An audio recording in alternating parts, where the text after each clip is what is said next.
بسم اللہ الرحمن الرحیم۔ ملفوظات حضرت مسیح موعود 29 مئی سن 1903 دربار شام۔ آج حضرت اقدس مسیح موعود نے بہت سے احباب کی بیعت کے بعد تقریر فرمائی۔ فرمایا، اب تم لوگ جو بیعت میں داخل ہوئے ہو تو سمجھ لینا چاہیے کہ تم نے عہد کیا ہے کہ ہم دین کو دنیا پر مقدم کریں گے۔ سو یاد رکھنا چاہیے کہ یہ عہد تمہارا اللہ کے ساتھ ہے۔ جہاں تک ممکن ہو اس عہد پر مضبوط رہنا چاہیے۔ نماز و روزہ، حج و زکوٰۃ، امور شرعی کا پابند رہنا چاہیے، اور ہر ایک برائی اور شائبہ گناہ سے اجتناب کرنا چاہیے۔ ہماری جماعت کو ایک پاک نمونہ بن کر دکھانا چاہیے۔ زبانی لاف و گزاف سے کچھ نہیں بنتا جب تک انسان کچھ کر کے نہ دکھائے۔ تم دیکھتے ہو کہ طاعون سے کس قدر لوگ ہلاک ہو رہے ہیں۔ گھروں کے گھر برباد ہو رہے ہیں اور ابھی تک معلوم نہیں کہ یہ تباہی کب تک جاری رہے۔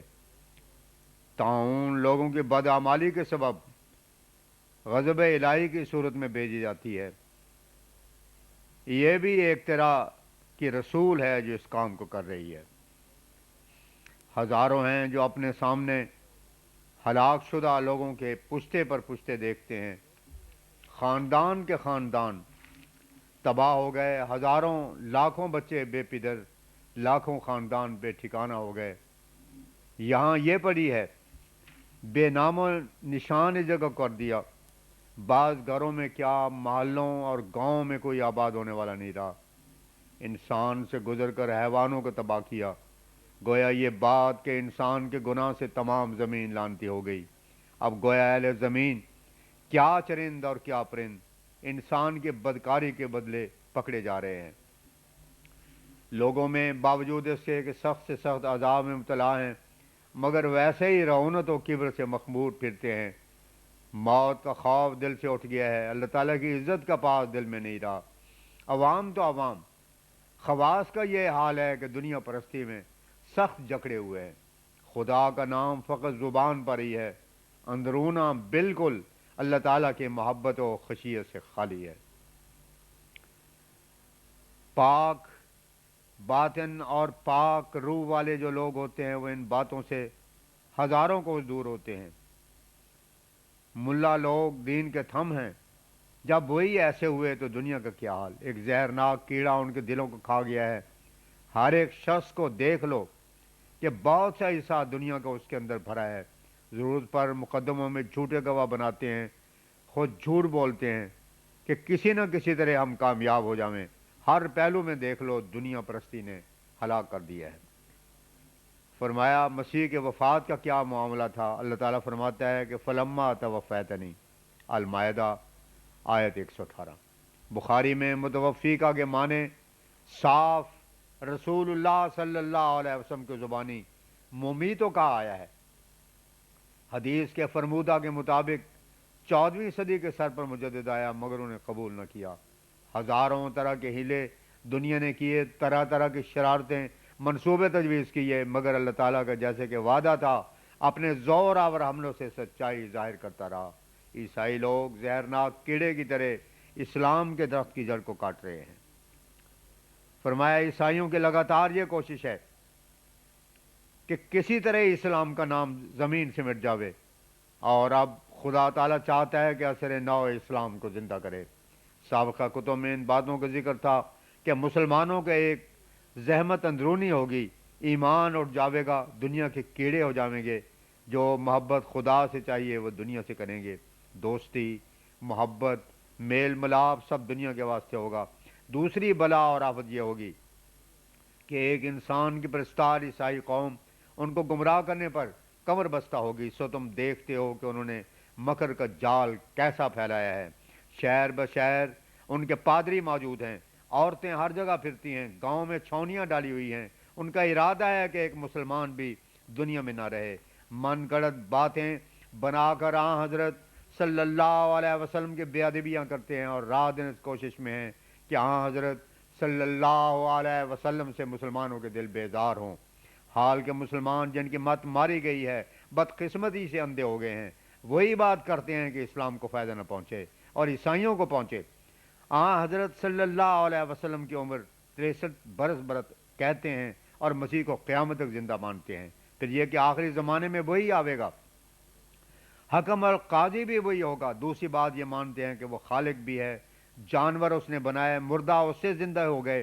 غرض کے اس قسم کی باتوں سے عیسائیوں کی اس قدر تائید کرتے ہیں کہ ان میں اور عیسائیوں میں صرف 19 اور 20 کا فرق رہ جاتا ہے۔ جس قدر وہ باتیں مسیح کی نسبت کرتے ہیں ویسی ایک بھی حضرت صلی اللہ علیہ وسلم کی نسبت نہیں کرتے۔ فرمایا علماء کو ذرا بھی خیال نہیں، بلکہ اپنے خیالات سے کہ مسیح زندہ آسمان پر ہے اور دوبارہ قیامت سے پہلے آئے گا مدد دے رہے ہیں۔ ان کے لگاتار کوشش یہی ہے کہ اسلام کا نام مٹ جائے، اور یہ اپنے فاسد عقیدہ سے ان کو مدد دے رہے ہیں۔ دیکھ لو کہ پادری نے شہر بشہر، گاؤں بگاؤں مکر و تزویر کا جال پھیلایا ہوا ہے، عورتوں اور بچوں تک کمر بستہ ہیں کہ کسی طرح ایک عاجزہ کے بیٹے کو خدا بنا کر منوا دیں۔ کئی کروڑ کتابیں رد اسلام میں بنا کر مفت تقسیم کر دیں، اس پر بھی مسلمانوں کو غیرت نہ آئی۔ وہ خدا جو کہتا ہے انا نحنو نزلنا ذکر و انا لہ لحافظون، کیا وہ غلط کہتا ہے؟ کیا اسلام کی وہ ابھی حالت نہیں ہوئی جو کسی مصلح و مجدد کی ضرورت پیدا کرے؟ طرح طرح کے زمینی اور آسمانی نشان پورے ہو چکے، مگر وہ اب تک منکر ہیں۔ آج تک 29 لاکھ مسلمان مرتد ہو گئے ہیں۔ ایک وہ زمانہ تھا کہ اگر ایک مسلمان مرتد ہو جاتا تھا تو قیامت برپا ہو جاتی تھی۔ جس قدر مسلمان باقی ہیں وہ بھی عیسائیت کے قریب ہی ہیں۔ اگر 100 سال تک ایسی حالت رہتی تو اسلام کا نام و نشان زمین سے مٹ جاتا، لیکن خدا تعالیٰ کا شکر اور احسان ہے کہ اس نے عین ضرورت کے وقت مجھے مسیح موعود کر کے بھیجا۔ یہ بات کوئی بناوٹی نہیں، سدھا نشان خرق عادت کے طور پر آسمان و زمین پر میری تصدیق کے لیے ظاہر ہوئے اور ہو رہے ہیں۔ چنانچہ طاعون بھی ایک نشان ہے جس کی بابت کو انبیاء خبر دیتے رہے۔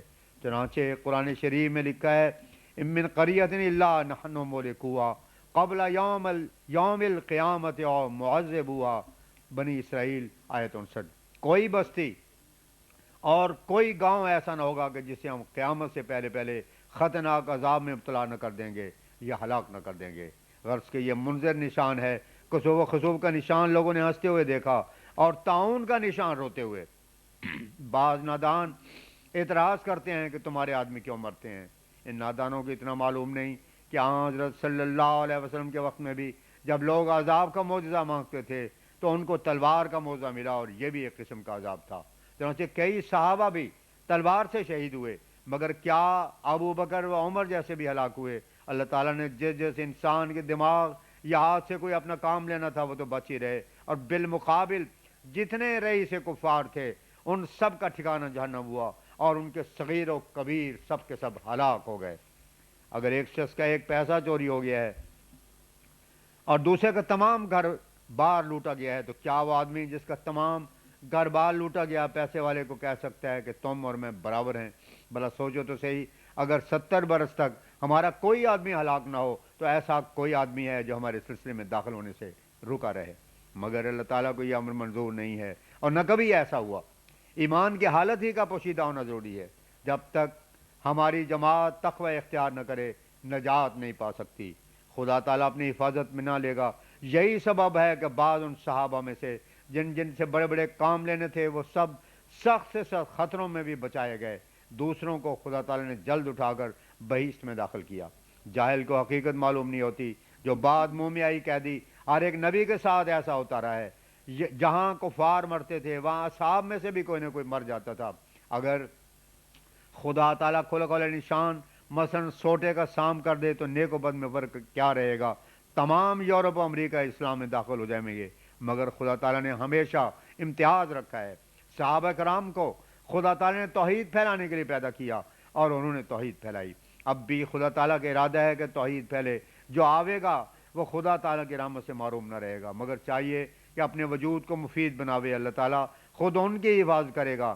زبان سے خدا کہنا مگر عمل سے خدا تعالیٰ سے بیگانگی ایک طرح کا دہریہ پن ہے۔ گھروں کا ذکر اللہ سے معمور کرو، صدقہ و خیرات دو، گناہوں سے بچو تا اللہ تعالیٰ رحم کرے۔ جو لوگ بیعت کر کے چلے جاتے ہیں اور پھر شکل بھی نہیں دکھلاتے، ان کے لیے دعا کیا ہو جب ہمیں وہ یاد تک بھی نہیں رہتے۔ بار بار ملو اور تعلق محبت بڑھاؤ، جو بار بار آتا ہے اس کی ذرا سی تکلیف سے دعا کا خیال آ جاتا ہے، مگر جو لوگ دنیا کے معاملات میں مستغرق رہتے ہیں وہ ایسے ہی ہیں گویا انہوں نے بیعت ہی نہیں کی۔ یاد رکھو اور عمل کرو، جو جس سے پیار کرتا ہے وہ انہی میں سے ہے۔ 30 مئی سن 1903 مجلس قبر عزیز شاہ۔ ایک صاحب کے مقدمہ کی تاریخ ان قریب تھی، وہ دعا کرانے کے واسطے حاضر ہوئے تو حضرت اقدس نے ارشاد فرمایا 4-5 دن یہاں رہو اور ہر روز ملاقات کرو کہ دعا کی تحریک ہو۔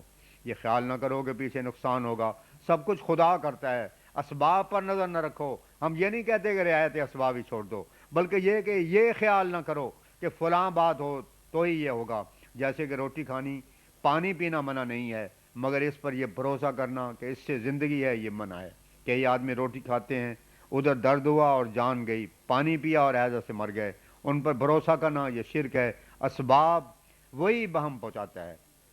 ریاض کپورتھلا سے خبر آئی کہ بعض لوگوں نے ایک مشورہ کر کے سمر کا منصوبہ بنانا چاہا ہے کہ وہاں کی آمدی جماعت کے بعض ممبروں کو ایذا دیں۔ اس پر حضرت اقدس نے فرمایا وَجَاعِلُ الَّذِينَ اتَّبَعُوكَ فَوْقَ الَّذِينَ كَفَرُوا إِلَىٰ يَوْمِ الْقِيَامَةِ۔ آل عمران 56 یہ سمر پر دلالت کرتا ہے کہ فتنہ و فساد ہو، دعا کی جاوے گی۔ ایک شخص نے عرض کی کہ سارے گاؤں میں اکیلا آپ کا مرید ہوں۔ حضرت اقدس نے فرمایا خدا تعالیٰ پر بھروسہ رکھو، خدا تعالیٰ پر بھروسہ کرو، خدا تعالیٰ پر بھروسہ کرنے والا اکیلا نہیں ہوتا۔ 1-2-3 جون 1903 ان ایام میں حضرت اقدس نے ایک بار مقدمات کے تذکرے پہ ارشاد فرمایا مقدمہ ہمیشہ سیدھا کرنا چاہیے جب معلوم ہو کہ عذرو قانون بھی صاف طور پر ہمارا حق ثابت ہے اور عذرو شریعت بھی، تو ابتدا کرنی چاہیے، ورنہ پیج در پیج بات ہو تو کبھی مقدمے کی طرف نہ جانا چاہیے۔